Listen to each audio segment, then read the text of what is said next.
அம்மா என்றால் அன்பு. அன்பு மெழுகு போன்றது.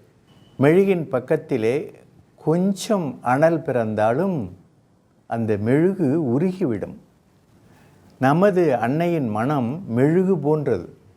நாம் கொஞ்சம் துன்பப்பட்டாலும் சரி, நமது அன்னையின் மனம் உருகிவிடும்.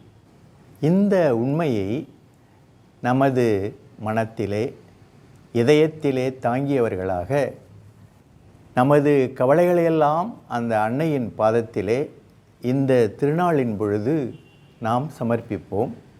நமது அன்னை உங்கள் அனைவர் மீதும் அருளுக்கு மேல் அருளையும், ஆசீருக்கு மேல் ஆசீரையும், வாழ்வுக்கு மேல் வாழ்வையும் பொழிவாராக. உங்கள் அனைவருக்கும் எனது இனிய திருநாள் வாழ்த்துக்களை தெரிவித்துக் கொள்கின்றேன்.